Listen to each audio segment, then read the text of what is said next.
आश्रय, कोई खून के निशान दिख रहे क्या? नहीं सर, अब तक तो यहाँ कुछ नहीं मिला है।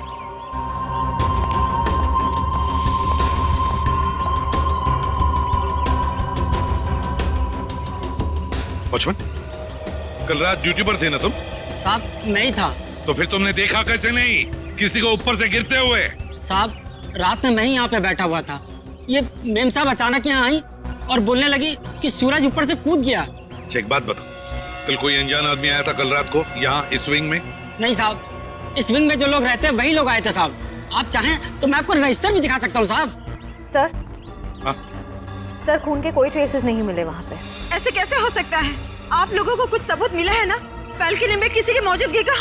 मैं सच कह रही हूँ सर, मेरा यकीन कीजिए। कविता जी, हम आपका पूरा विश्वास कर रहे हैं, आप सच बोल रही हैं। मैं तो सच बोल रही हूँ, लेकिन मुझे लगता है कि ये लोग झूठ बोल रहे हैं। क्या मतलब? शायद ये लोग मुझे झूठा साबित करना चाहते हैं। लेकिन क्यों गलत साबित करना चाहते हैं ये लोग? ऐसा ही है सर, मेरे आने से पहले इन लोगों ने लाश को ठिकाने लगा दिया होगा, खून भी साफ कर दिया होगा। मेरा यकीन कीजिए, मैं सच बोल रही हूँ। कविता, तुम तो सबके सामने पतंग खड़ा कर रही हो। एक मिनट सर, आप नहीं सर, मैं सच बोल रही हूँ। सर आप मेरी पत्नी की बातों को ज्यादा गंभीरता से मत लीजिए। दरअसल उसका दिमागी इलाज चल रहा है। दिमागी इलाज चल रहा है? क्यों, किस लिए? उसे हेलुसिनेशंस होते हैं सर। उसे ऐसे लगता है जैसे सब लोग उसके खिलाफ हैं। और जिस सूरज की वो बात कर रही है ना, उसकी तो 1 साल पहले मौत हो चुकी है। सूरज की मौत 1 साल पहले हुई थी? जी। अच्छा, और फिर भी इस बात का तो नजरअंदाज नहीं कर सकते ना कि आपकी पत्नी कविता ने किसी को ऊपर से छलांग लगाकर खुदकुशी करते हुए देखा है। एक बात बताइए, सूरज की मौत हुई कैसे थी? सर, सूरज ने फ्लैट से कूदकर आत्महत्या कर ली थी। वैसे आप कौन है? मैं सूरज का चचेरा भाई प्रतीक और ये मेरी पत्नी नताशा। एक बात बताइए, सूरज ने आत्महत्या क्यों की? सर सूरज को अपने पिता से बहुत लगाव था और उनकी मौत के बाद उसके पास जिंदा रहने का कोई मकसद ही नहीं बचा था। कविता जी, एक बात बताइए, क्या आपने 1 साल पहले सूरज को कूदते हुए देखा था अपने घर से? तभी मैं इस शहर में नहीं थी सर। मेरे वापस आने के बाद मुझे बताया गया था, लेकिन मुझे यकीन ही नहीं हुआ। माँ बाप की मौत हर बच्चों के लिए बहुत बड़ा सदमा होती है, लेकिन इसका मतलब ये नहीं है कि आप अपनी जिंदगी का अंत ही कर दो। सर, मैं पूरे यकीन के साथ कह सकती हूँ कि सूरज जिंदा था। पिछले कई दिनों से मैं उसे देख रही थी। कविता सर आप यकीन कीजिए सर। बस करो, तुम्हारी तबीयत ठीक नहीं है। हाँ? चलो घर चलो, तुम्हारे आराम का वक्त हो गया। अमन, मैं सच क्या है? एक्सक्यूज मी सर, सर, चलो मेरे साथ चलो। अमन, मैं सच बोल रही। सर कविता आंटी को सूरज की मौत का बहुत गहरा सदमा लगा है, इसलिए उसके कूदने का दृश्य उनकी आंखों के सामने बार बार आता रहता है। सर, कविता आंटी की अपनी कोई संतान थी नहीं और वो सूरज को अपने बेटे समान मानती थी। सूरज को हॉस्पिटल कौन ले गया था? मैं, नताशा और अमन अंकल, हम तीनों मिलकर लेकर गए। सर मैं भी था। आप? शेखर, सूरज के पिता का बचपन का दोस्त। कौन से हॉस्पिटल ले गए थे सूरज को? Sir, city hospital. City hospital. Suraj की मौत 1 साल पहले हुई है, तो पता लगाना पड़ेगा कि लोकल पुलिस स्टेशन का कौन सा ऑफिसर उस केस को देखता था और फिर उससे लेकर सिटी हॉस्पिटल जाना पड़ेगा। 16 दिसंबर 2012 की रात थी जब सूरज को इस हॉस्पिटल में लाया गया था। काफी नाजुक हालत थी उसकी, कंधा टूट गया था उसका, सर पे भी गहरी चोट आई थी। लग नहीं रहा था कि वो बचेगा। लग नहीं रहा था? बिल्डिंग से कूद के उसकी मौत हो गई थी ना? मौत? नहीं सर, इस हॉस्पिटल के डॉक्टर इतने काबिल थे, उन्होंने उसको बचा लिया था। क्या सूरज जिंदा है? नहीं सर, वो मर चुका है। अरे अभी तो तुम कह रहे थे कि डॉक्टरों ने उसे बचा लिया था। सर वो बच गया था और उसके जीने की पूरी तमन्ना खत्म हो चुकी थी। हॉस्पिटल से ऑपरेशन के 3 दिन बाद ही वो हॉस्पिटल से भाग गया और फिर ओडाला के ब्रिज से जाकर उसने आत्महत्या कर ली। ओडाला ब्रिज? मतलब सूरज की मौत बिल्डिंग से कूदने से नहीं, ओडाला ब्रिज से कूदने से हुई है। मगर सर सूरज के घर वालों ने हमसे झूठ क्यों कहा? क्या, उसका तो पता हम लोग लगा ही लेंगे। पहले जरा उस डॉक्टर से मिलते हैं जिसने सूरज की जान बचाई थी। सूरज का ऑपरेशन डॉक्टर रेणुका ने ही किया था। डॉक्टर रेणुका? जरा बुलाइए उन्हें। पर अब डॉक्टर रेणुका इस हॉस्पिटल में काम नहीं करती हैं। काम नहीं करती? क्या मतलब? सर जिस दिन सूरज हॉस्पिटल से भाग गया था उस दिन डॉक्टर रेणुका भी हॉस्पिटल में आखिरी बार ही दिखी थी। सर हो सकता है डॉक्टर रेणुका ने ही मदद की हो सूरज की हॉस्पिटल से भागने में, क्योंकि इतनी गहरी चोट लगने के बाद कोई आदमी अकेले तो भाग नहीं सकता। ठीक है। जब सूरज का ऑपरेशन हो रहा था तो आप भी थी ना ऑपरेशन थिएटर में? हाँ सर, सूरज का बच पाना तो लगभग असंभव था, मगर डॉक्टर रेणुका ने तो कमाल कर दिखाया। उन्होंने सूरज की जान बचा ली। हॉस्पिटल में सब लोगों ने उनकी तारीफ भी की थी। जब सूरज इतना घायल था तो वो हॉस्पिटल से भागा कैसे? आपके हॉस्पिटल की सिक्योरिटी ठीक नहीं लगता है? पता नहीं सर कैसे भाग गया। डॉक्टर रेणुका ने तो उन्हें नींद का इंजेक्शन भी दिया था। लगभग 3 घंटे तक तो उन्हें होश ही नहीं आना चाहिए था। ठीक है, आप जरा हमें रेणुका जी के सारे डिटेल्स दीजिए, सारे रिकॉर्ड्स। ओके सर, मैं अभी लेकर आती हूँ। रेडी? पता करो उस रात सिक्योरिटी में कौन था, लेके आओ। सचिन आप इनके साथ होडाला ब्रिज जाओ, देखो कहां से छलांग मारी थी उस सूरज ने। सर आइए। आदे? नहीं अभी तो मैं हॉस्पिटल में ही हूँ। हाँ कुछ हैरत अंगेज चीजें पता चली है, मिलके बताता हूँ मैं। Okay bye. सर उस रात ये वॉचमैन ड्यूटी पे था। एक घायल आदमी हॉस्पिटल से भाग गया है? ड्यूटी पे सोते हो क्या? साहब मैंने उसे रोकने की पूरी कोशिश की थी, लेकिन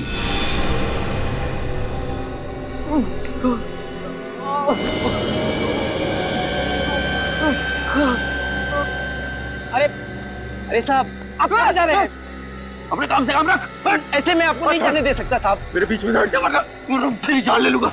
और साहब ये कहाँ से उठाया आपने? नहीं मैं आपको नहीं जाने दे सकता।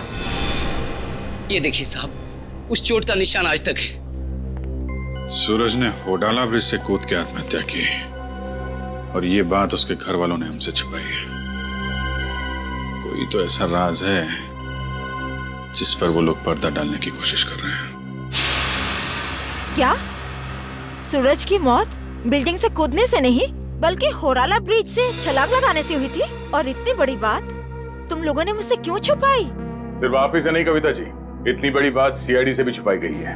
कानून से कोई बात तब छुपाई जाती है जब जुर्म के ऊपर पर्दा डालने की कोशिश की जा रही हो। हाँ? वो ये बात हमने कविता से इसलिए छुपाई थी, हम नहीं चाहते थे कि कविता सूरज के वापस लौटने की झूठी उम्मीद में जिए। जी हाँ सर, मौत बिल्डिंग से कूदकर हुई हो या फिर होडाला ब्रिज से छलांग लगाकर।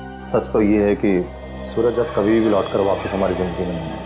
माना सूरज ने होडाला ब्रिज से नीचे छलांग लगाई, मगर किसी को उसकी लाश मिली? तो आप लोग इतने यकीन के साथ कैसे कह सकते हैं कि सूरज मर चुका है? मैं जानती थी कि सूरज जिंदा है और वो वापस जरूर आएगा। हे भगवान, तेरा लाख लाख शुक्र है, वो वापस आएगा। इसीलिए हमने ये बात कविता से छुपाई, क्योंकि हम नहीं चाहते थे कि ये सूरज की वापसी की झूठी आस में बंधी रहे। अब आपने इसे सब कुछ सच सच बताकर इस बेचारे की बची कुची जिंदगी में भी जहर घोल दिया। तुम मेरे पति नहीं हो, दुश्मन है दुश्मन। तुमसे मेरी खुशी देखी नहीं जाती, मेरा सुख तुमसे बर्दाश्त नहीं होता। छुपाया था मुझसे। कविता जी संभालिए। छोड़िए। अब तो खुश है ना आप लोग हमारे घर में झगड़ा लगाकर? आपके घर के झगड़े से ज्यादा जरूरी फिलहाल हमें यह जानना है सूरज जिंदा है या नहीं। और अगर वो जिंदा नहीं है तो फिर कौन है वो आदमी जो नकली सूरज बनकर ये खेल खेल रहा है? अच्छा, ये है डॉक्टर रेणुका, इसने बचाया सूरज को।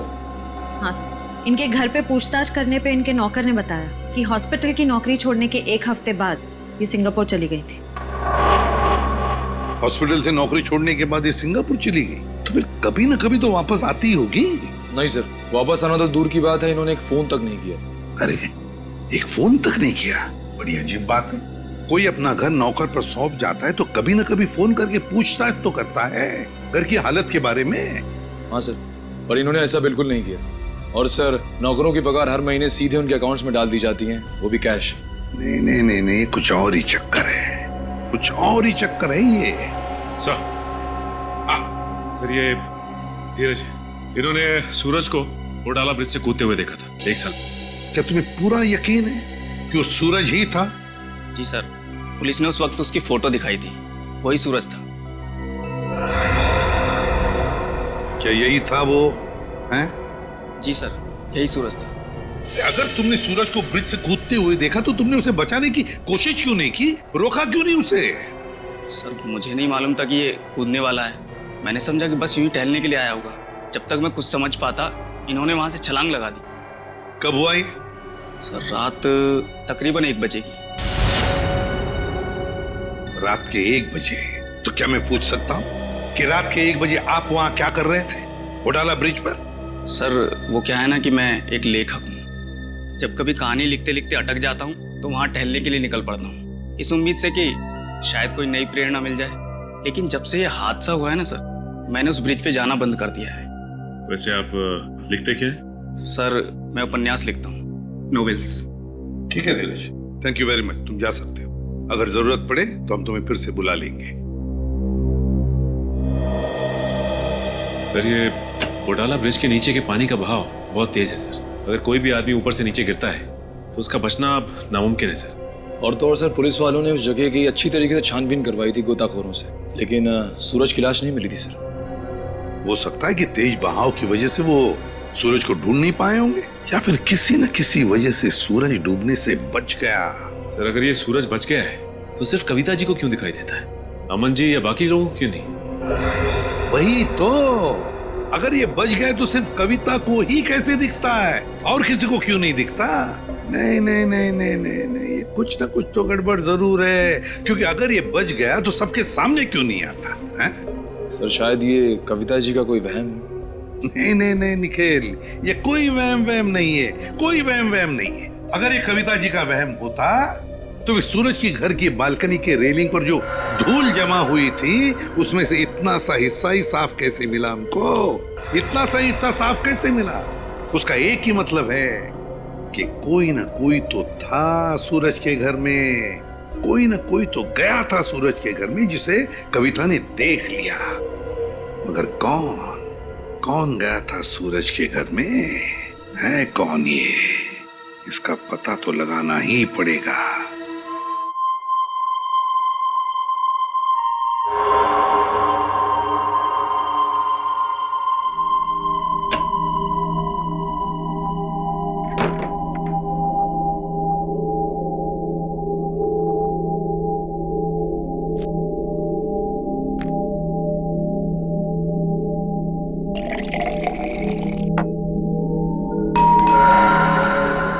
इस वक्त कौन हो सकता है?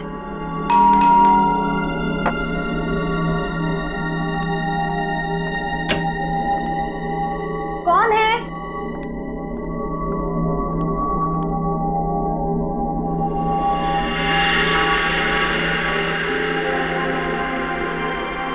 सूरज, सूरज, आज सबके मुंह पे ताला लग जाए। हाँ, सूरज, अब कहाँ चले गए? सूरज कहाँ? सूरज बंद करो ये मजाक, कहाँ हो तुम? सूरज आ जाओ अभी।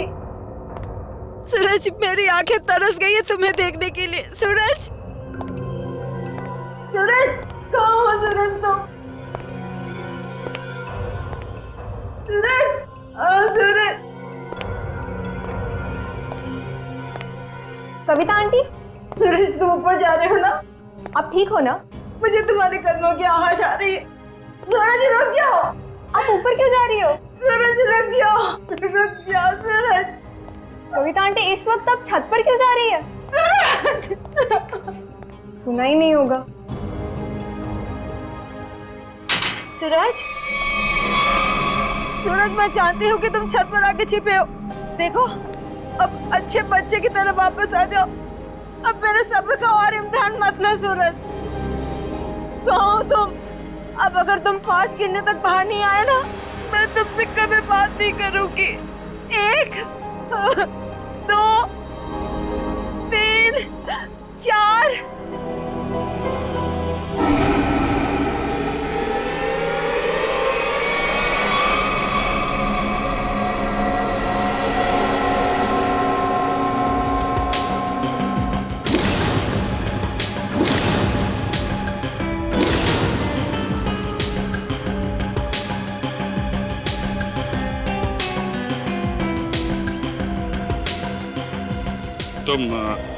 इस विंग के वॉचमैन हो ना? जी साहब। कैसे हुआ ये सब? साहब कल रात तकरीबन 2 बजे मुझे किसी की चीख सुनाई दी।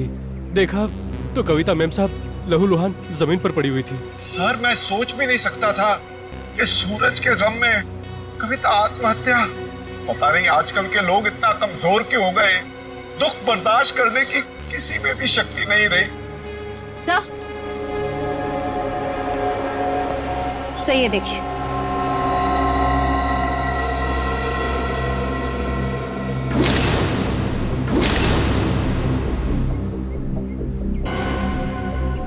ये बात है। शेखर जी, कविता ने आत्महत्या नहीं की है। क्या बोल रहे हैं आप? इनके हाथों में बहुत सारी खरोंचे हैं, चूड़ियां टूटी हुई हैं। ऐसा लगता है कि उसकी किसी से हाथापाई हुई है। शायद खूनी ने छत पे से धक्का दिया इनको। वैसे ये बताइए कि आप में से किसी ने भी कविता जी को छत पे जाते देखा क्या? हाँ सर, मैंने देखा था। वो ऊपर जा रही थी सीढ़ियों से। मैंने उन्हें आवाज भी दी थी पर उन्होंने सुना नहीं। कविता जी अकेले छत पे जा रही थी या उनके साथ में कोई और भी था? वो अकेली ही थी सर, और वो बार बार सूरज का नाम ले रही थी सर। मतलब सर ये सूरज भी छत पे ही था? हो सकता है, या फिर वो आदमी जो सूरज बनने का नाटक कर रहा है। ये अमन जी नहीं दिखाई दे रहे? कहाँ है वो? पता नहीं जी, सुबह से उसका नंबर ट्राई कर रहा हूँ लेकिन फोन ऑफ है। सर वो घर पे भी नहीं है। शायद ऑफिस में हो। ऑफिस के नंबर पे डायल करके देख, कहाँ है वो? कल रात कोई अनजान आदमी आया था यहाँ पे? नहीं साहब, मैंने किसी को नहीं देखा। सो रहे थे क्या? नहीं साहब, मैं सच कह रहा हूँ। मैं कल रात जाग रहा था और मैंने किसी को नहीं देखा इस विंग में जाते हुए। अगर जाग रहे थे तो किसी और को कविता के साथ छत पे जाते हुए क्यों नहीं देखा तुमने? मुझे तो ये भी नहीं पता साहब कि कविता मैम छत पे कैसे चली गई। छत का दरवाजा हमेशा बंद रहता है। चाबी किसके पास रहती है? चाबी मेरे पास रहती है साहब। लाओ चाबी लाओ। सर ये देखिए, चाबी में चिकनाहट है। चिकना तो है। साबुन, लगता है किसी ने साबुन पे चाबी का निशान लिया है और डुप्लीकेट चाबी बनाई है। नहीं साहब, मैंने किसी को चाबी नहीं दी थी साहब। तुमने कुछ नहीं किया, लेकिन लापरवाही तो की है ना तुमने। केबिन में तुमने चाबी लावारिस छोड़ दी होगी और इस बात का फायदा उठाकर किसी ने डुप्लीकेट चाबी बनवा ली। खूनी जो कोई भी है, छत पे जरूर कोई निशान छोड़ा होगा उसने। श्रेया, बॉडी को पोस्टमार्टम के लिए भिजवा दो।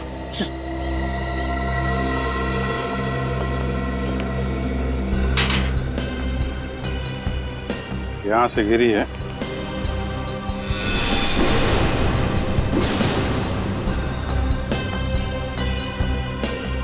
चूड़ी, इसका मतलब यहीं से खूनी ने कविता जी को नीचे फेंका है।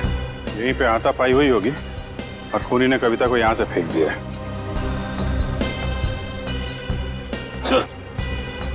ये देखिए सर, जूते के निशान। जरा नाप के देखो। इसका मतलब खूनी 10 या 11 नंबर के जूते पहनता होगा। लेकिन सर ये भी तो हो सकता है कि ये जूता खूनी का ना हो और किसी ऐसे आदमी का हो जो इस बिल्डिंग में रह रहा हो। सचिन वॉचमैन बता रहा था ना, दरवाजे पे ताला लगा रहता है और उस चाबी पे भी साबुन लगा हुआ है। इसका मतलब खूनी ने डुप्लीकेट चाबी बनाई है। ये निशान खूनी का ही होगा।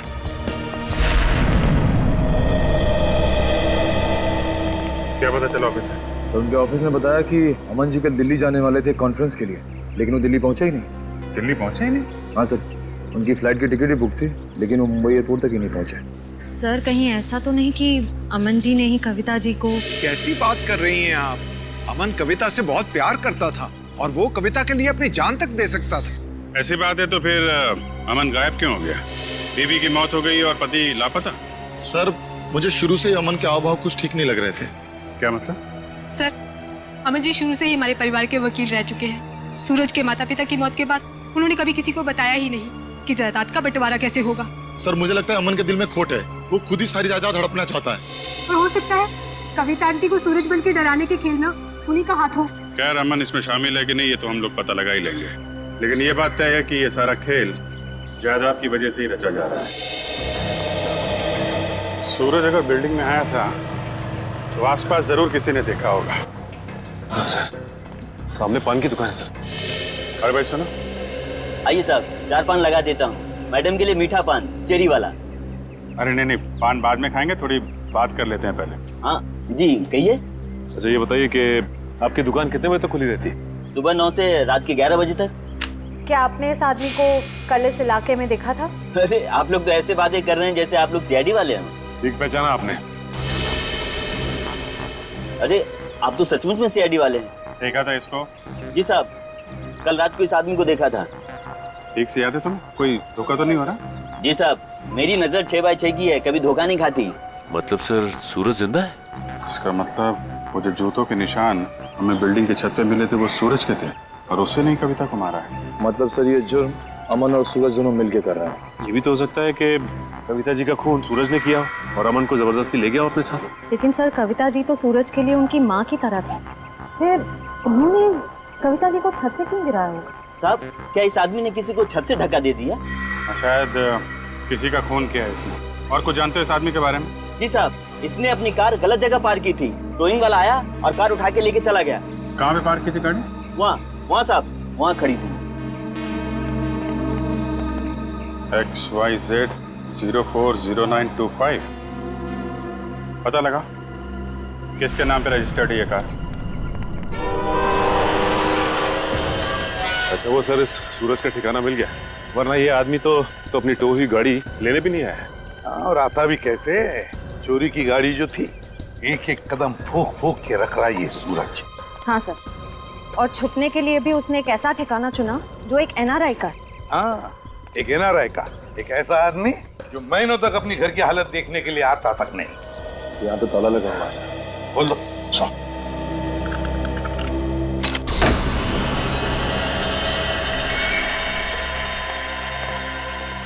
इस कमरे में से तो बहुत बुरी तरह से बदबू आ रही है। ऐसा लगता है जैसे कोई लाश है। कोई लाश ही सड़ी है इस घर में। ढूंढो, देखो कहाँ पर है वो लाश।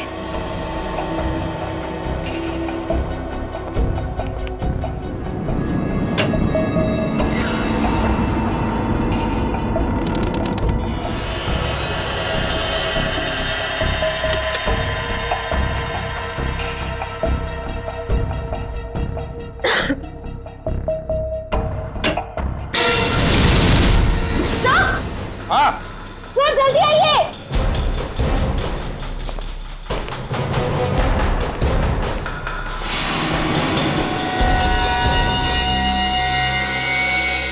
अरे ये तो रेणु का है। यही है ना वो डॉक्टर जिसने सूरज पर इलाज किया था?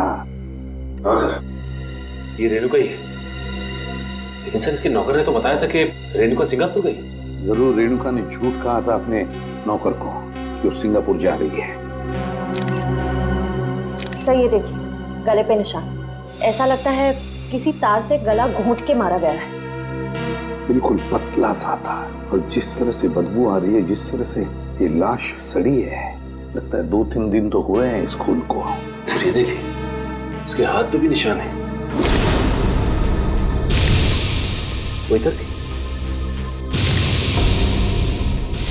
सर ये निशान इस चीज का हो सकता है। ये निशान लगता है किसी रस्सी वस्सी से होते हैं ना निशान, खींचते वक्त वैसे लगते हैं ये निशान। ढूंढो जरा इस कमरे में, जो भी चीज है, जिस चीज से ये निशान बना है, यही कहीं मिलना चाहिए।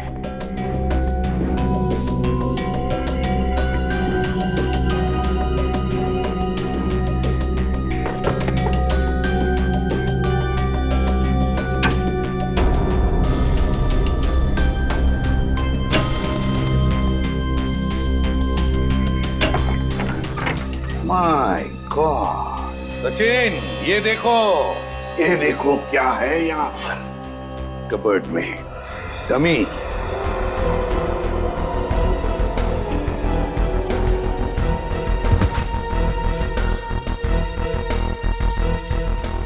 कैरबिनेर और रस्सी भी। सचिन, लगता है रेणुका के हाथ पर जो निशान है ना, शायद इस रस्सी की वजह से ही है, खींचते हुए। ये देखो ऐसे। हाँ सर, लेकिन सर ये सारी की सारी चीजें इस घर में क्या कर रही हैं? क्योंकि ये सब चीजें तो शूटिंग में इस्तेमाल की जाती है, हार्नेस बांधने के लिए। याद है सचिन, सूरज के घर की बालकनी के रेलिंग पर बहुत सारी धूल जमी हुई थी, लेकिन एक जगह पर इतना सा हिस्सा साफ था। जरूर इस रस्सी की वजह से ही होगी वो जगह साफ। मतलब सर ये सूरज का बालकनी से कूदना कविता जी का वहम नहीं था, बल्कि रेणुका और सूरज दोनों की मिलीजुली साजिश थी। बिल्कुल सचिन, ऐसा ही होगा। हुआ ये कि सूरज जब अपने घर में आया तो कविता ने उसे सामने से देख लिया। फिर सूरज और रेणुका ने मिलकर इस डमी को अपनी बालकनी से नीचे फेंक दिया। तब कविता को शायद ऐसे लगा कि सूरज अपनी बालकनी से कूद पड़ा, तो वो अपने पति के साथ नीचे दौड़ कर आई और यहाँ सूरज और रेणुका इस डमी को ऊपर खींचने लगी इस रस्सी से, और इसीलिए खींचने की कोशिश में रस्सी के जख्म के निशान रेणुका के दोनों हाथों पर आ गए। मगर सर, ये सारा का सारा प्लान रेणुका और सूरज का था। एक बात समझ में नहीं आई, ऐसी क्या मजबूरी आई सूरज के सामने कि उसे रेणुका को मारना पड़ा? शायद रेणुका सूरज को ब्लैकमेल कर रही थी। Double game. काम करो, इस रेणुका के सारे फोन रिकॉर्ड्स चेक करो, सारे फोन रिकॉर्ड्स, और साथ में ये भी पता लगाओ कि ये डमी, ये कैरेबिनेर और ये रस्सी कहां से खरीदे गए थे। पता चलेगा इस पूरे प्लान के पीछे किसका हाथ है, किसका दिमाग है। सर, हाँ सर, आपने ठीक कहा था सर। वाकई में रेणुका के कॉल रिकॉर्ड से दूध का दूध और पानी का पानी हो गया सर। क्या पता चला फोन रिकॉर्ड से? ये देखिए सर, पिछले 1 साल में रेणुका को सबसे ज्यादा कॉल इस नंबर से आया सर, और ये नंबर अमन जी का है। हाँ, सबसे ज्यादा फोन अमन से आए हैं। तो क्या अमन हमसे झूठ बोल रहा है? कहीं अमन भी तो मिला नहीं इसमें? हो सकता है सर, हो सकता है कि अपनी बीवी की मानसिक स्थिति का फायदा उठाया उसने और ये सारा ड्रामा रचा सूरज का, ताकि वो अकेले उसकी प्रॉपर्टी का हकदार बन जाए। सर, एक बात मेरी समझ में नहीं आ रही है, वो सूरज जिसे उस पान वाले ने देखा था, वो असली सूरज था या नकली? वो असली भी हो सकता है श्रेया। भले ही सूरज ने होडाला ब्रिज से छलांग लगाई, मगर उसकी लाश कहाँ मिली है किसी को? अब तक किसी को भी उसकी लाश नहीं मिली है।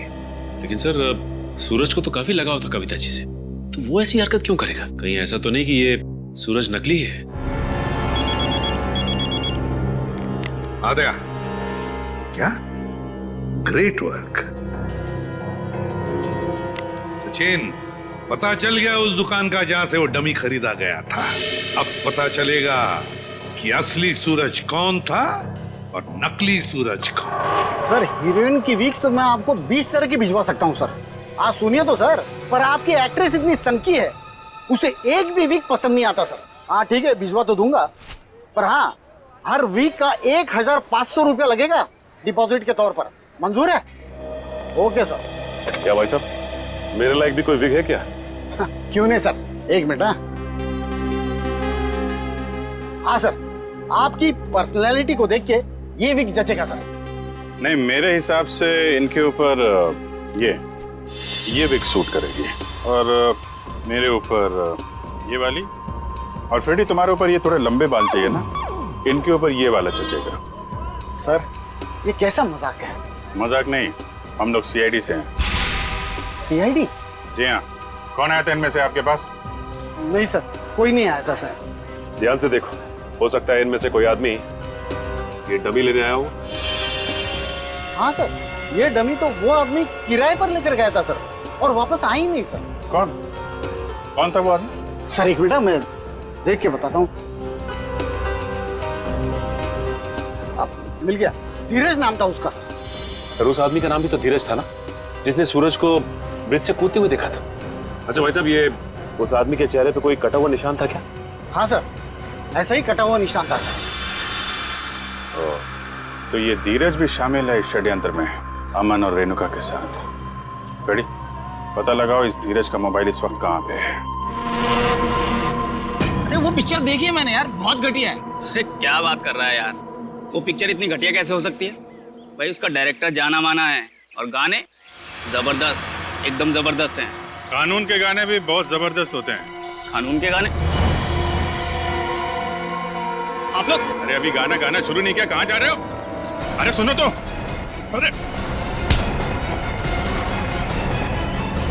अब सीधे सीधे बता। सूरज के ब्रिज से गिरने की मैंने मनगढ़ंत कहानी सुनाई थी। क्यों बनाई थी? क्योंकि मुझे इस काम के लिए 1 लाख रुपए दिए गए थे। 1 लाख रुपए? किसने दिए थे? उसका नाम है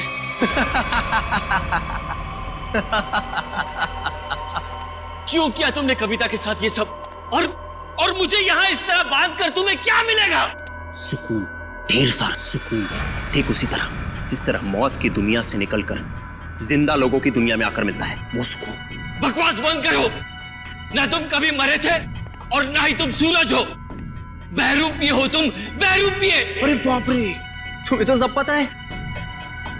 क्या है ना कि इतनी बातें जानना तुम्हारी सेहत के लिए ठीक नहीं है। तो मैं सोच रहा हूं कि तुम्हारी सारी तकलीफें मैं दूर कर ही देता हूं। ये क्या कर रहे हो तुम? रुक जाओ जतिन। इसकी टिकट काटने से पहले इसे देख लेने दो कि ये सारा खेल किसका रचा हुआ है। तुम? हाँ, मैं कभी सोच भी नहीं सकता था कि इस सब के पीछे तुम हो। तुम्हारे सोचने की शक्ति वैसे भी कभी कुछ खास रही नहीं, और अब अपने जीवन के आखिरी पलों में अपने दिमाग पर जोर डालना बंद करो। हम ही सब कुछ आपको बता देते हैं। क्यों जतिन? क्या है ना कि तुम्हारे मरने के बाद मैं कोर्ट जाऊंगा, सूरज बनकर सरकारी कागजों पर दस्तखत करूंगा। फिर क्या है, सारी जायदाद हमारी। क्यों बॉस? अरे तुम लोगों को प्रॉपर्टी चाहिए थी तो मुझसे पहले ही कह देते। कविता की जान लेने की क्या जरूरत थी? बहुत अफसोस है कविता की मौत का। जतिन, चलो अब देर मत करो, इसे भी भेज दो कविता के पास, भेज दो। Yes boss.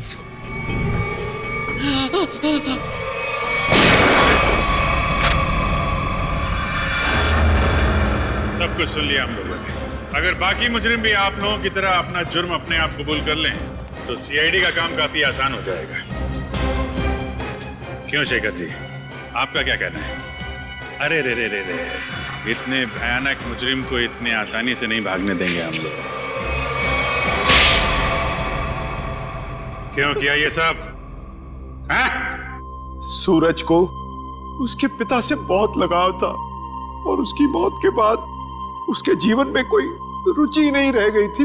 उसके दिमाग में आत्महत्या करने के ख्याल पनपने लगे।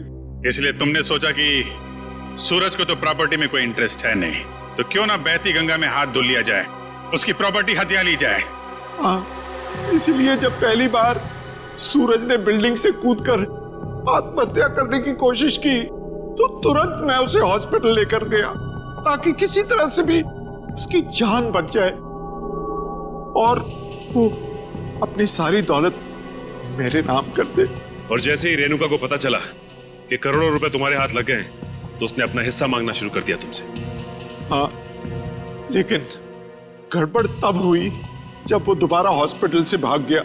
मैंने और रेणुका ने बहुत ढूंढा उसे, और तब हमने देखा कि सूरज, सूरज नहीं, सूरज मेरा पीछा मत करो, मेरे पीछे मत आओ, मेरा मर जाना है। ठीक है, नहीं, मुझे दोबारा बचाने की कोशिश मत करो। नहीं सूरज, ऐसा बर्ताव मत करो।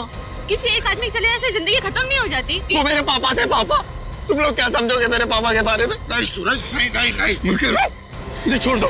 मुझे अगर तुम दोनों में से किसी ने भी कूदने से रोका तो मैं अपनी जान ले लूंगा। मैं अपनी जान ले लूंगा। मैं अपना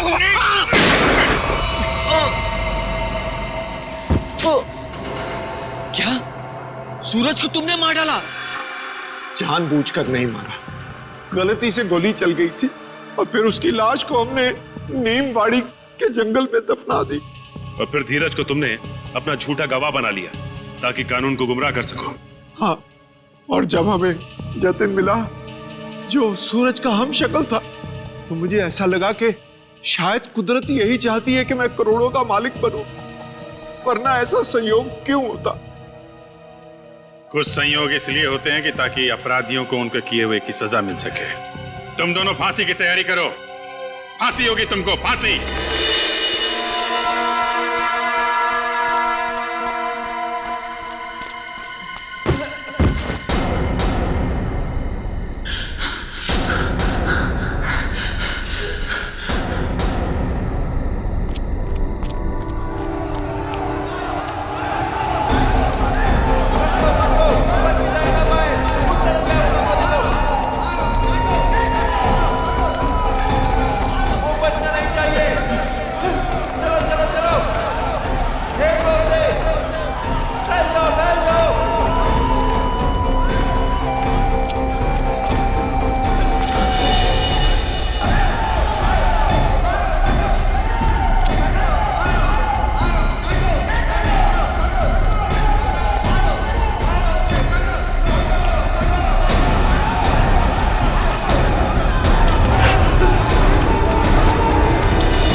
छोड़ दो, मुझे जाने दो। तुम्हारा गुनाह तो सबसे घिनौना है वीर।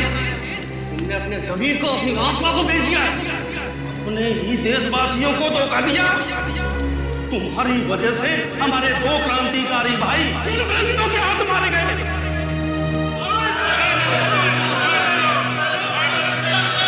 ये सच नहीं है। मैं अपने देश से प्यार करता हूँ। ये धरती मेरी माँ है। झूठ बोल रहे हो तुम। हमारे पास सबूत है कि तुम देशद्रोही हो। और तुम अच्छी तरह से जानते हो वीर कि हम देशद्रोहियों के साथ क्या करते हैं। उनका सर काट देते हैं हम। मैं जानता हूँ तुम ऐसा क्यों कर रहे हो हरिलाल, जानता हूँ मैं, लेकिन तुम जो चाहते हो ना वो तुम्हें कभी नहीं मिलेगा। तेरा खेल खत्म वीर।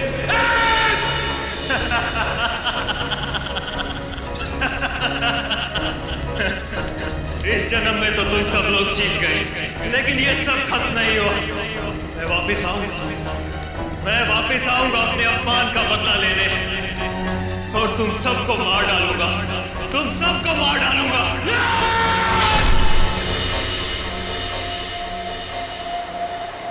कितना सुनसान रास्ता है ये शेखर।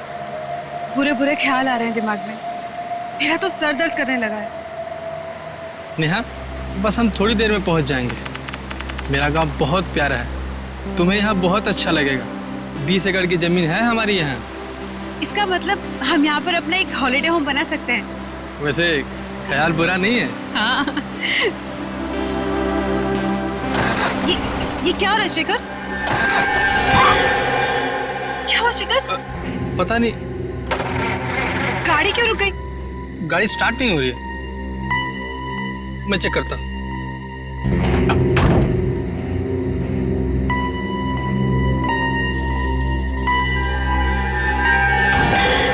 क्या हुआ शेखर?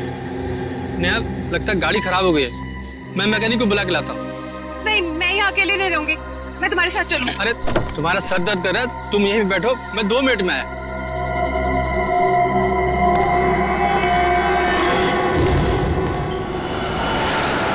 कभी कभी यूँ अच्छी फिल्म देखकर इतना मजा आता है ना, लेकिन काम से फुर्सत कहाँ। यार आज फुर्सत है ना। अभी लंच पे चलते हैं, या अगर घर का खाने का मन हो तो एक काम करते हैं, मेरे घर चलो, मैं तुम्हें कुछ अच्छा सा बना के खिलाता हूँ। तुम बनाओगे? सीरियसली? हाँ, मैंने सीख लिया है। मेरे पास खाना बनाने की बहुत सारी बुक्स हैं। ओह, सो कूल। अरे यार, ये सही टाइम पे कौन डिस्टर्ब कर रहा है? दया। हाँ दया। यार मैं एक छोटे से केस के सिलसिले में थोड़ा बाहर आया हूँ। नहीं, एक छोटा केस है यार, सॉल्व होते ही मैं आता हूँ। मैं पहुँच रहा हूँ ब्यूरो में, आधे घंटे में पहुँच रहा हूँ। Oh yeah, this is like really bad. Anya? Hi, पहचाना? Tarika! सालों! Oh my God, I can't believe it. It's you.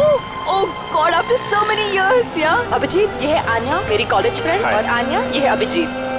नमस्ते जीजा जी। जी। पागल, शादी नहीं हुई है अभी तक। Anyways, अब तू बता, तू क्या कर रही है? मैं सीआईडी के साथ काम कर रही हूँ as a forensic expert. Wow, forensic expert! Oh my god, तेरा जॉब कितना इंटरेस्टिंग होगा। मैं सॉफ्टवेयर इंजीनियर हूँ यार, सारे दिन कंप्यूटर्स कंप्यूटर्स कंप्यूटर्स, बहुत बोरिंग है। चल ना कभी मिलते हैं, कॉलेज की बातें करेंगे, पुरानी यादें ताज़ी करेंगे। लंच के लिए मिले? अभी लंच? ठीक है, आप और आपकी फ्रेंड लंच पे जाइए, मैं बाद में हम लोग। It's okay. एक काम करते हैं तारिका, हम मिलते हैं रात को डिनर के लिए। मैं तुम्हारे घर आती हूँ, अपना नंबर और एड्रेस दो। हाँ, 9821। हेलो, कौन से हॉस्पिटल में? मेरे शेखर को बचा लीजिए, प्लीज बचा लीजिए उसे। बेचारे किस हाल में होगा वो। ठीक है, आप घबराइए मत, हम आपकी पूरी मदद करेंगे। आप हमें ये बताइए कि वहां पे एग्जैक्टली क्या हुआ था?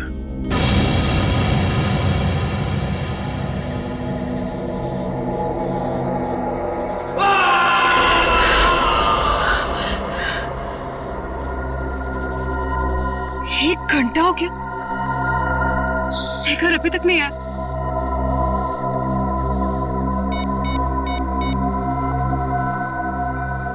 शिट, फोन भी नॉट रीचेबल।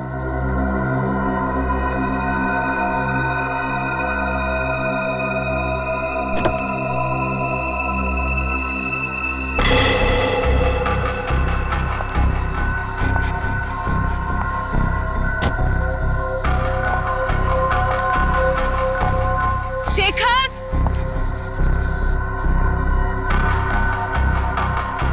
शेखर,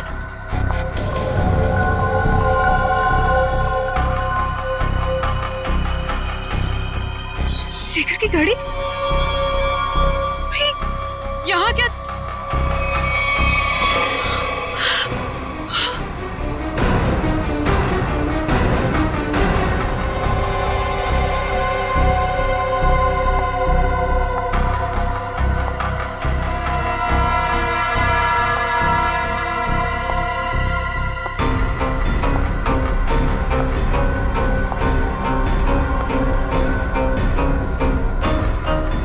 शेखर,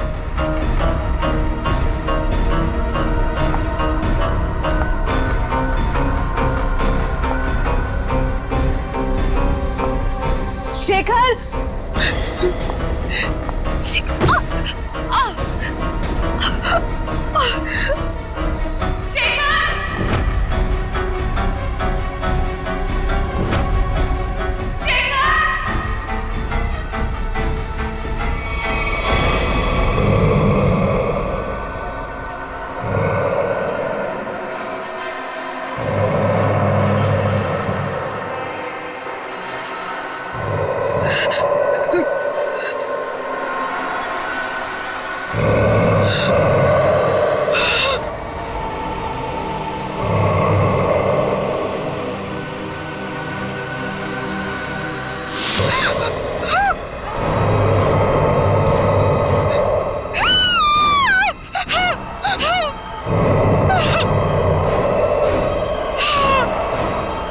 चलता फिरता आदमी जिसका सर नहीं, लेकिन वो अपना सर अपने हाथ में लेके घूम रहा था।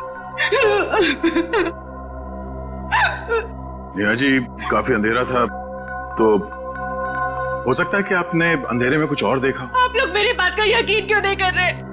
मैं झूठ नहीं बोल रही हूँ। उसके सच में सर नहीं था। मुझे डर है कि कहीं उन्होंने शेखर को कुछ करना दिया हो। शेखर की जान खतरे में, प्लीज उसे बचा लीजिए। ठीक है, आपका कहना है कि उस आदमी का सिर नहीं था और उसने अपना सिर अपने हाथ में पकड़ा हुआ था, तो उसका चेहरा कैसा था? आपको याद है वो कैसा दिखता था? बिल्कुल सर, वो खौफनाक चेहरा मैं कभी नहीं भूल सकती।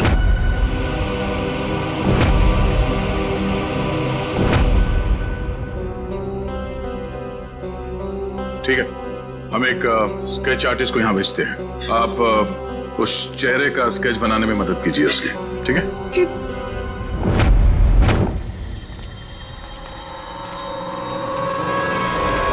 तो ये है वो खून जो नेहा जी ने देखा था, और उसके बाद वो शेखर को ढूंढते ढूंढते इस दरवाजे से अंदर गई थी।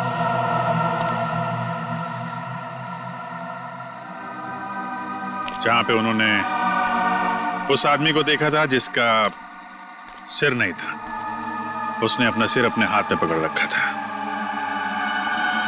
देखते हैं, हमें भी दिखता है क्या वो आदमी।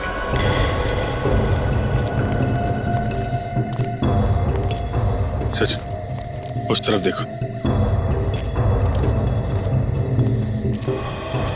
हैंडीकैप है सर, चला के देखो। सर, ऑन नहीं हो रहा। ऐसा लगता है इसकी बैटरी डिस्चार्ज हो गई सर। बैटरी नहीं? नहीं सर। सर, हाँ सचिन, यहाँ पे कुछ है। निखिल, गाड़ी में जाओ, इसको चार्ज करो।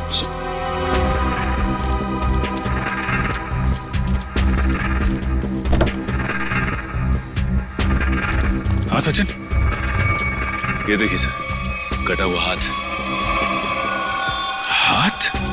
ये हाथ शेखर का तो नहीं है? हो सकता है। बहुत बहुत अजीब तरीके से काटा हुआ है। सिर्फ हाथ यहाँ मिला है, कुछ ना कुछ तो होना चाहिए।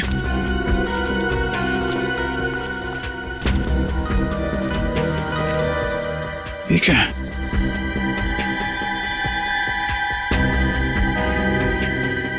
कपड़े का टुकड़ा, कपड़े का फटा हुआ टुकड़ा, यहाँ पे कटा हुआ हाथ।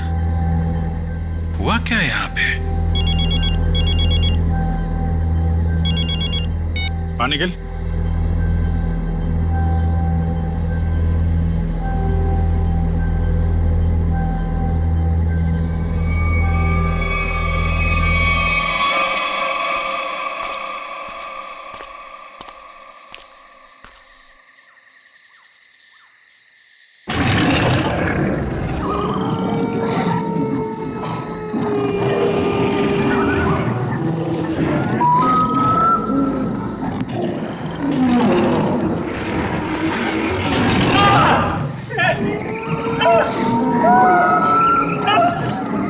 ऐसा लग रहा है किसी ने इस आदमी पर हमला किया, लेकिन ये आवाज किसी इंसान की नहीं लग रही है सर। आदमी काफी डरा हुआ था, लेकिन किस चीज से या किससे ये फुटेज में दिखाई नहीं पड़ा। सर अंदर से ये मोबाइल मिला है मुझे, और आखिरी कॉल कल रात किसी सुरेश नाम के आदमी को किया गया था। सुरेश? चेक कर लेते हैं।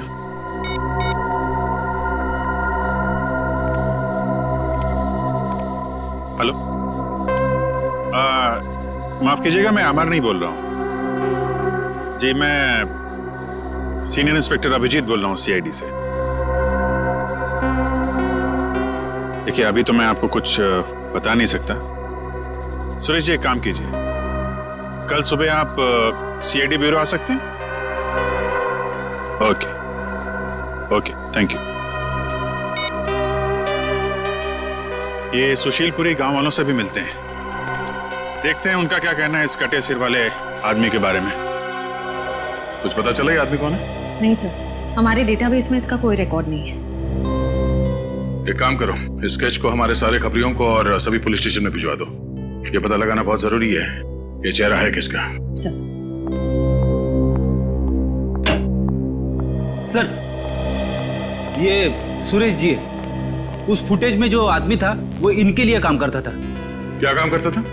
सर, मैं एक टेलीविजन सीरियल प्रोड्यूसर हूँ, और हमारे सीरियल में सर हम अजीबोगरीब घटनाएं, आत्मा, उनसे जुड़ी कहानियां और उनके पीछे की सच्चाई दर्शकों के सामने रखते हैं। अमर हमारे इसी सीरियल का एंकर था, और सर जब वो लापता हो गया तो हमने पुलिस में मिसिंग रिपोर्ट भी दर्ज की थी। अरे वाह, फिर तो अमर बड़ा ही बहादुर आदमी होगा ना? जी हाँ सर, उसे किसी चीज से डर नहीं लगता था, और वो सच्चाई को सामने लाने के लिए उन जगहों पर एक खुफिया कैमरा छुपा देता था। ओह सर, तभी हमें कैंप साइट पर एक खुफिया कैमरा मिला था। अमर शायद अपने टीवी शो का फुटेज शूट कर रहा होगा। बड़ी अजीब बात है, उस जंगल के इलाके से दो लोग गायब हो गए। आखिर ऐसा है क्या उस जंगल में? एक काला साया है इस जंगल में, अद्भुत आत्मा। पिछले 90 सालों से भटक रही है। एक मिनट चाचा, क्या हुआ क्या था 90 साल पहले? पिताजी बता रहे थे कि अंग्रेजों की फौज में वीर नाम का भारतीय गुप्तचर था। गांव वालों को और स्वतंत्रता सैनिकों को जब उसकी असलियत का पता चला तो उन्होंने उसको देशद्रोही घोषित करके उसका सर धड़ से अलग कर दिया। लेकिन बाबा, ये 90 साल पुरानी कहानी का शेखर के गायब होने से क्या लेना देना? बदला, उसके साथ जो अन्याय हुआ था ना, उसका बदला लेने के लिए उसकी आत्मा दोबारा प्रकट हो गई। फिर से मतलब? जब उसकी हत्या हुई थी ना, तो उसके कुछ दिन बाद ही मेरे पिताजी और 3 गांव वाले अचानक गायब हो गए। वापस लौट कर नहीं आए। ये इतिहास दोहराया जा रहा है। लोग फिर गायब होना शुरू हो गए हैं, और लगता है उस आत्मा ने अपनी शक्ति का प्रकोप दिखाना शुरू कर दिया है। सर प्लीज आप इनकी बातों पर ध्यान ना दीजिए। ये पुराने ख्यालात के आदमी है, इसीलिए ये सब भूत प्रेत वगैरह में विश्वास रखते हैं। जिस जगह पर ये हादसा हुआ है वो जंगल यहाँ से 10 मिनट की दूरी पर है। हम में से किसी ने भी किसी के चीखने और चिल्लाने की आवाज नहीं सुनी है। क्यों गाँव वालों? वो आ चुका है अपनी मौत का बदला लेने के लिए। सब मरेंगे, कोई नहीं बचेगा। ये खजाना किसी को नहीं मिलेगा। सब खत्म हो जाएंगे, सब खत्म हो जाएंगे, सब खत्म हो जाएंगे।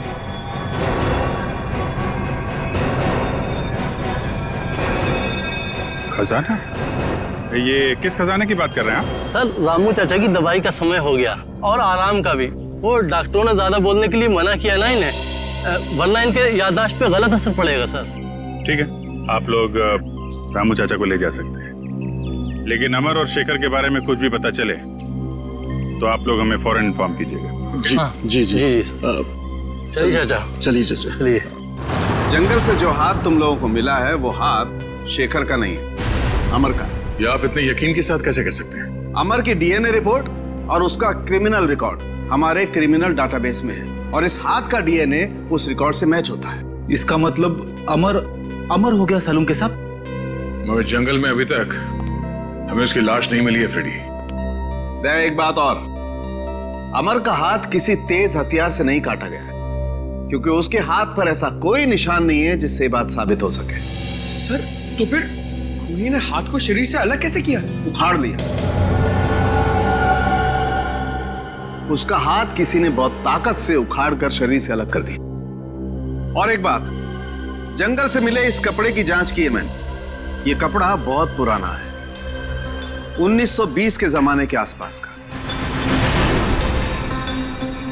पर सर कोई 1920 के जमाने के कपड़े क्यों पहनेगा? श्रेया, ये भी एक सवाल है।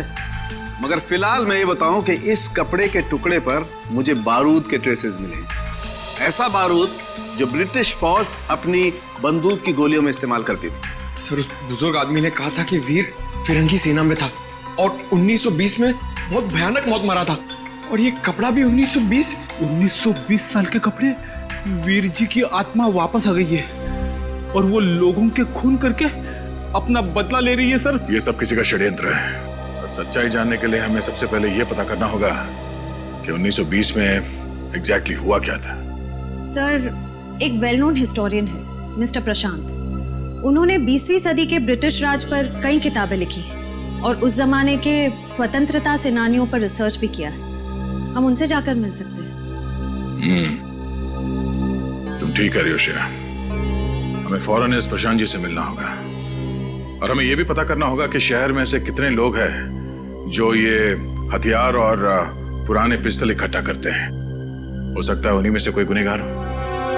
90 साल पहले उस गांव में क्या हुआ था, हमें उसके बारे में पता करना है। 90 साल पहले? हाँ, इस बारे में मैंने सुशीलपुरी गांव और उसके आसपास के इलाकों में स्वतंत्रता सेनानियों के ऊपर काफी रिसर्च की है और एक किताब भी लिखी है। हम इसके बारे में जानना चाहते हैं। आप पहचानते हैं? ये चेहरा तो जाना पहचाना लग रहा है। एक मिनट,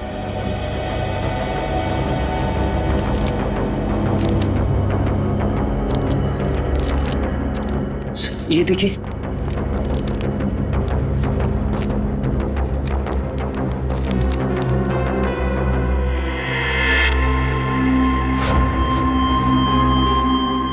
सर ये तो स्केच वाला ही आदमी।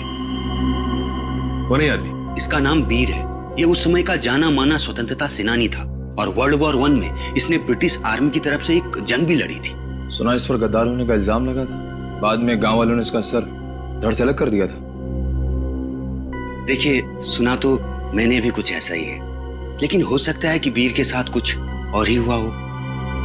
कुछ और हुआ हो? क्या मतलब है आपका? देखिए, कुछ लोगों का मानना है कि वीर को गलत इल्जाम लगाकर फंसाया गया था और उसने कुछ बड़े बड़े दुश्मन भी बना लिए थे जो उसे जिंदा देखना नहीं चाहते थे। प्रशांत जी, हम आपकी ये बुक ले जा सकते हैं? जी हाँ जरूर। देखिए, हो सकता है मेरी रिसर्च आपके कुछ काम आ जाए।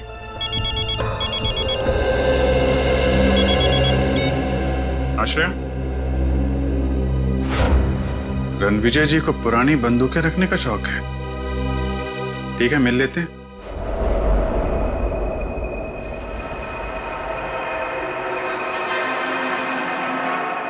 ऐसा करना आसान काम नहीं है। ऐसा करने के लिए बहुत ताकत चाहिए। ऐसा काम कोई आदमी नहीं, आत्मा ही कर सकती है।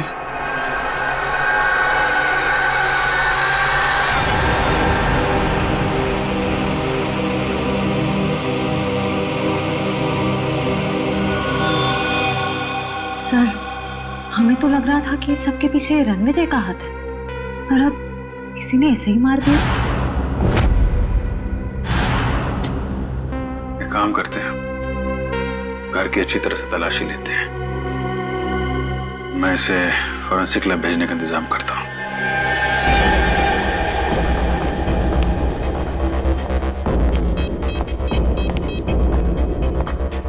हेलो, सुशीलपुरी गांव में एम्बुलेंस भेजो।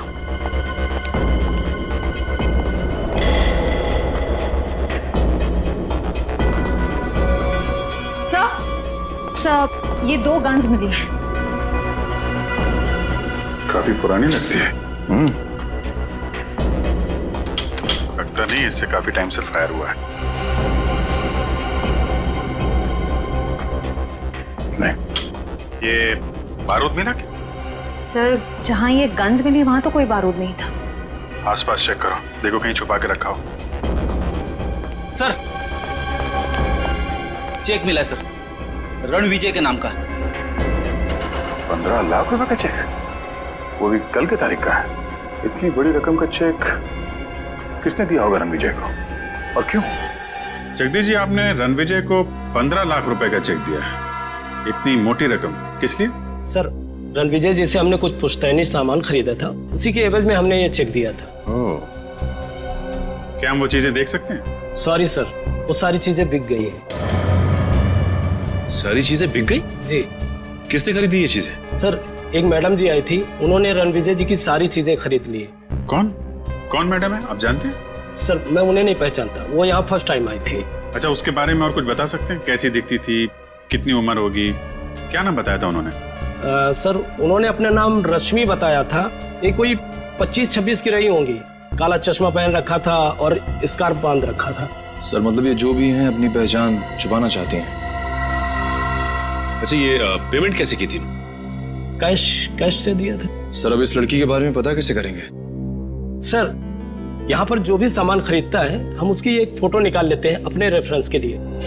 Very good. सर, आपको याद होगा, एक बुजुर्ग आदमी ने हमें खजाने के बारे में कुछ कहा था। हाँ, तो? सर, मैंने प्रशांत जी के घर पे जितनी भी किताबें हैं, सबको ध्यान से पढ़ा, ताकि हमें ये मालूम पड़े कि खजाने की कहानी असली है कि गलत। तो खजाने की बात सुनकर तुम्हारी नींद उड़ गई है? हाँ सर, मुझे एक बुक में से मालूम पड़ा कि फिरंगियों ने हमारी प्रजा से बहुत सारे कीमती हीरे जवाहरात चुराए थे सर, और उन्हें कहीं छुपा दिया था। और तो और सर, उस रेजिमेंट में जितने भी सैनिक थे, सबकी एक एक करके मौत हो गई सर, और खजाना कभी मिला ही नहीं। और तुमने ये भी पढ़ा होगा कि वीर उस रेजिमेंट का एक हिस्सा था। हाँ सर, वीर को इस खजाने के बारे में पूरी जानकारी थी। इसका मतलब है प्रशांत जी सही कह रहे थे, किसी ने जानबूझकर वीर को फंसाया, उसे मौत के घाट उतारा, ताकि वो लोग खजाने को लूट सकें।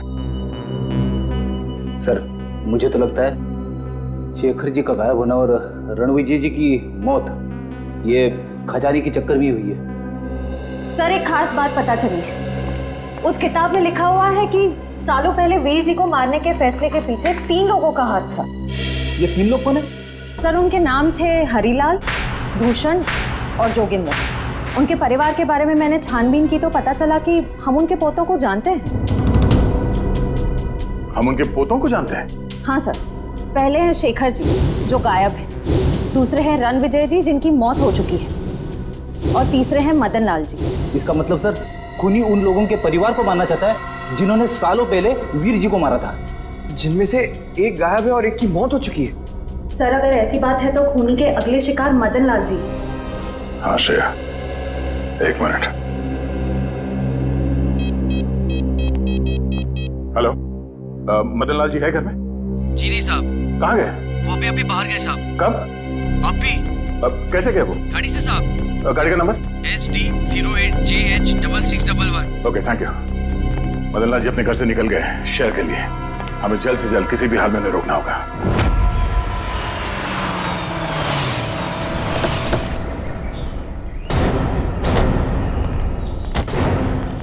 सर, मैं इंस्पेक्टर रमेश। मैंने ही आपको फोन किया था। मदन लाल जी की गाड़ी कहाँ है? सर, इस तरफ जंगल में। चलिए दिखाई। आइए सर।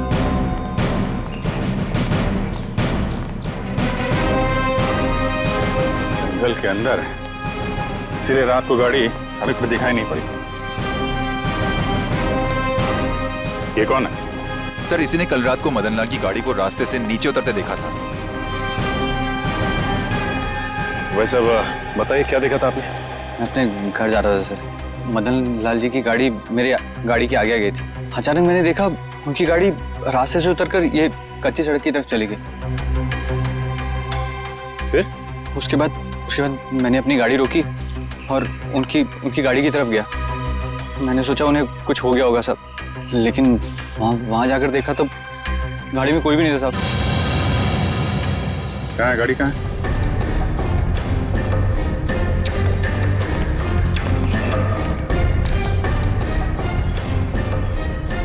हाँ सर, सर ये देखिए, इसे देख के लगता है जैसे यहाँ से किसी को घसीटा गया है ऊपर की तरफ। मतलब यहाँ पे मदन लाल जी की खूनी के साथ हाथापाई हुई है और फिर जंगल में ऊपर घसीट के ले गया उनको। सचिन, सर्च पार्टी बोला, पूरा जंगल छान मारो, देखें क्या मिलता है।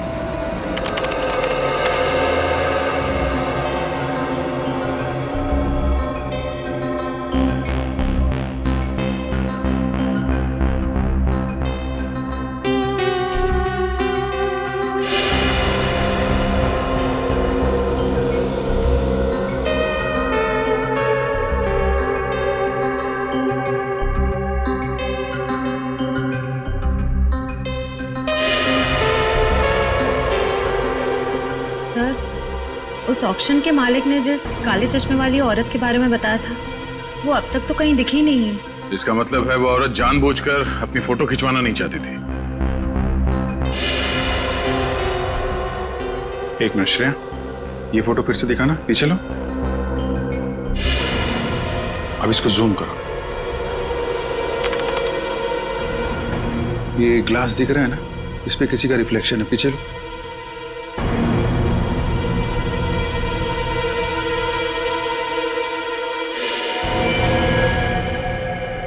ये है वो काले चश्मे वाली औरत।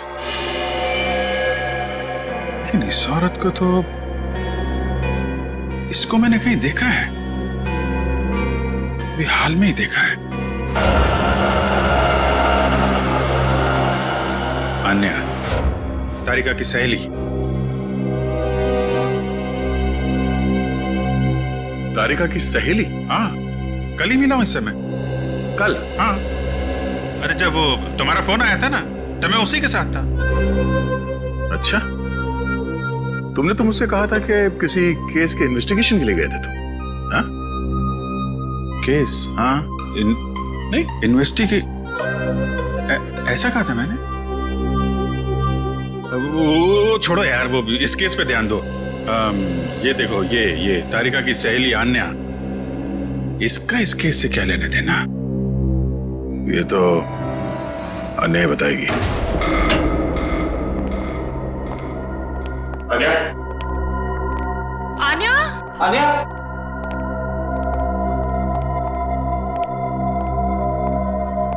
अन्या?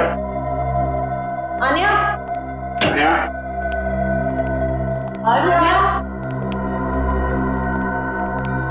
आन्या? आन्या? आन्या?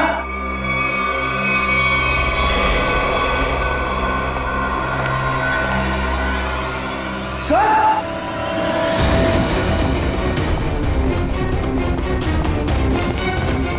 My God.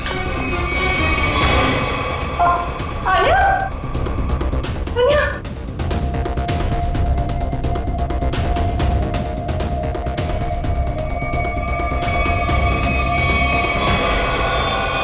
मतलब ये अन्या किसी के लिए काम करती थी या फिर किसी के साथ? लेकिन सर वो है कौन, उसका पता कैसे चलेगा? ये तलाशी लेते हैं, कोई ना कोई सुराग जरूर मिलेगा।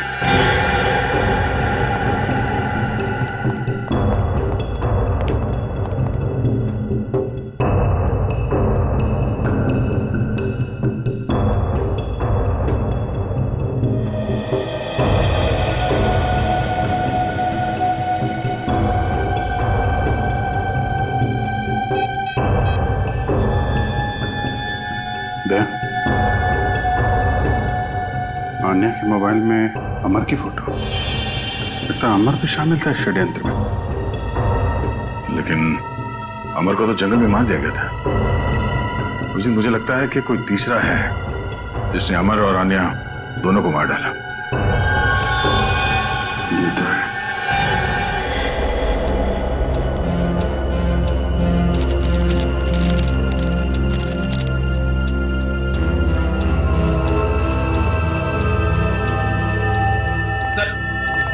ये वीर जी की डायरी मिली, शायद इसमें से कुछ पता चले।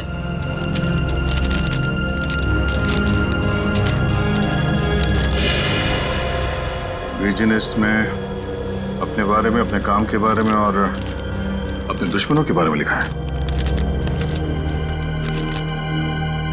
ये क्या?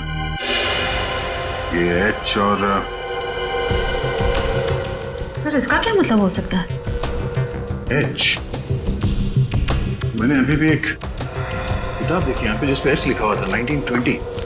ये ना तो कोई नंबर है और ना ही कोई अल्फाबेट, ये आड़ा टेढ़ा क्या लिखा है? है तो ये कोई कोड ही। कोड? H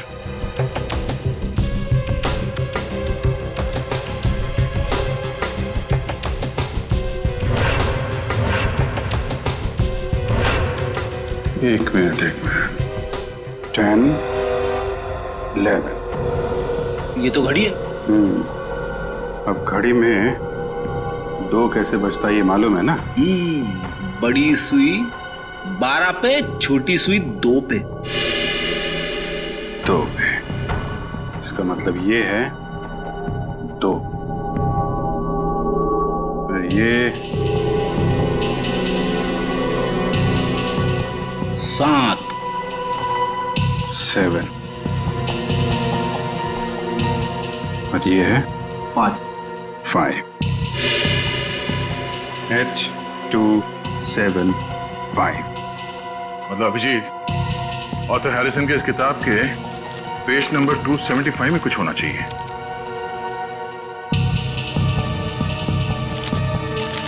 two 75? ये पेज तो खाली है, इस पे तो कुछ नहीं है। कैसे हो सकता है? 275 H275।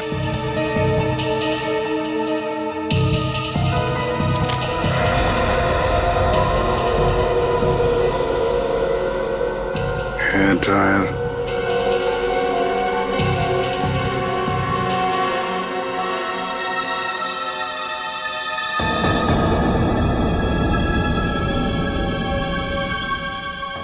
ईयरबड, हेयर ड्रायर, नींबू, ईयरबड और कोरा कागज।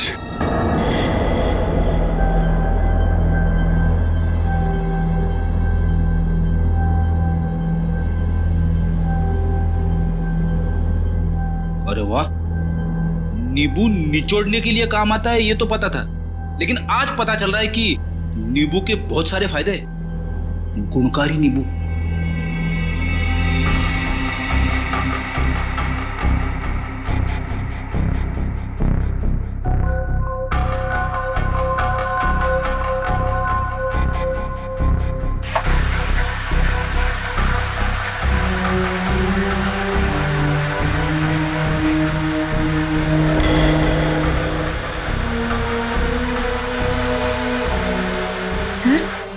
ये तो कोई नक्शा लग रहा है। इस नक्शे के बारे में पता लगाओ, यही हमें खूनी तक ले जाएगा।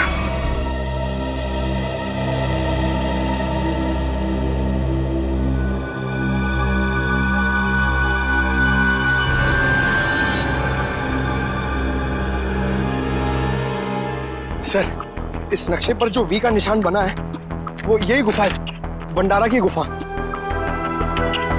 सर आगे से रास्ता सर।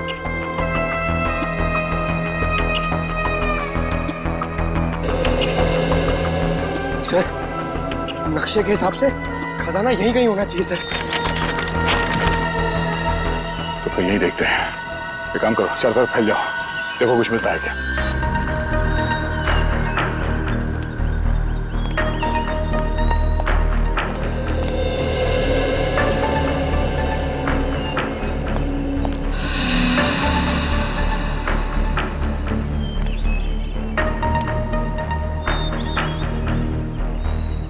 सर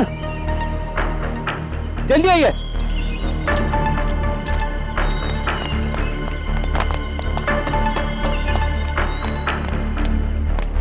ये देखिए सर, इस पत्थर पे बिल्कुल वैसा ही निशान है जैसा इस नक्शे में।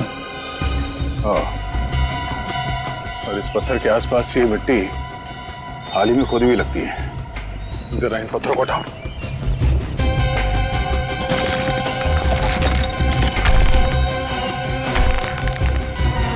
संभाल के पत्थर को उठा के देखते हैं।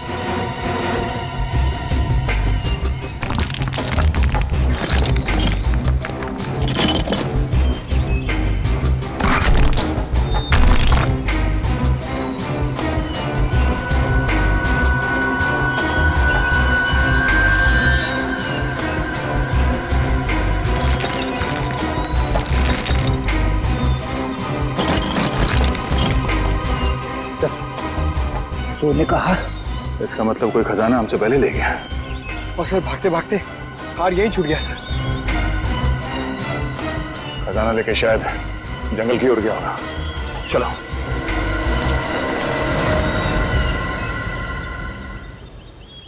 बस बक्सा वहीं रख दे।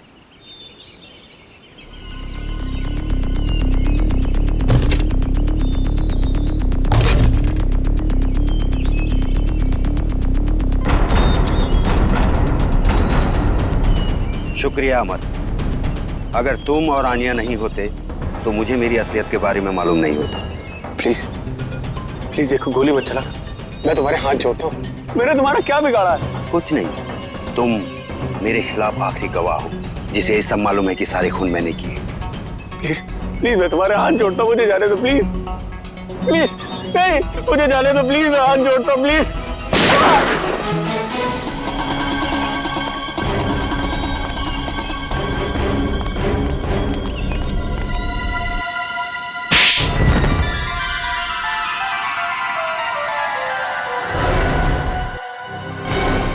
तुमने ये सब क्यों किया प्रशांत? हाँ? मेरा नाम प्रशांत नहीं है, मेरा नाम राजीव है। प्रशांत की जगह लेकर मैंने आप लोगों को धोखा दिया। और तुम्हारे इस प्लान में अमर भी शामिल था, क्यों? बात अमर से ही शुरू हुई थी। कुछ हफ्ते पहले अमर और आनिया मुझे ढूंढते हुए मेरे घर आए थे। तब मुझे पता चला कि मैं क्रांतिकारी वीर का पोता हूँ। और ये बात तुम्हें पहले पता नहीं थी? नहीं, मेरे पिताजी ने मुझे कभी मेरे वीर दादाजी के बारे में कुछ बताया ही नहीं। क्रांतिकारी वीर के बारे में और जानने के लिए तुम असली इतिहासकार प्रशांत जी के पास गए? हाँ, तब मुझे पता चला कि 1920 में मेरे दादाजी को गलत इल्जाम में फंसाकर 3 लोगों ने उनका खून कर दिया। और इतना ही नहीं, उन्होंने मेरे दादाजी की पुश्तैनी जमीन भी हड़प ली, जिस पर आज उनके पोते राज कर रहे हैं। और इसीलिए उनके तीनों पोतों को मारा? हाँ। प्रशांत जी को क्यों मारा तुमने? मुझे उन्हें मारना पड़ा। अगर वो जिंदा रहते तो मेरे बारे में आप लोगों को सब कुछ बता देते। और अमर, जैसे तुम्हें खजाने के बारे में पता चला, तुमने अपनी मौत का झूठा नाटक किया, क्यों? सर वो सरकटी आत्मा की कहानी पर रिसर्च करते करते मुझे खजाने के बारे में पता चला। सर मेरी जान को बहुत खतरा था।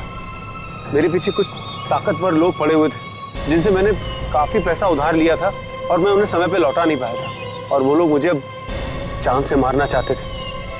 सारे नाटक में आना ने मेरा साथ दिया। हम दोनों ने मिलकर एक दूसरे मरे हुए आदमी के हाथ काटकर जंगल में रख दिया। आन्या ने तारिका के कंप्यूटर से मेरा डीएनए हटाकर उस मरे हुए आदमी का डीएनए चेंज कर दिया। और जब तुम्हें खजाने का नक्शा मिला तो तुमने आन्या को भी मार दिया ताकि तुम वो खजाना अकेले लूट सको। नहीं सर मैंने किसी को नहीं मारा सर। सारे खून इसी आदमी ने करे। हाँ, मैंने किए हैं। सारे के सारे खून मैंने किए हैं, अपने दादाजी का खून का बदला लेने और खजाने के लिए। जिस खजाने के लिए तुमने ये 5-5 खून किए हैं, वो खजाना कभी तुम्हारा हो ही नहीं सकता था, क्योंकि वो सब इस देश की अमानत है। तुम्हारे दादाजी वीर को गलत इल्जाम लगाकर मारा गया, लेकिन तुम्हारे गुनाहों के लिए तुम्हें फांसी होगी, फांसी। CID के और भी मजेदार और सस्पेंस से जुड़े एपिसोड्स को देखने के लिए हमारे चैनल को सब्सक्राइब करें और बेल आइकॉन दबाना ना भूलें।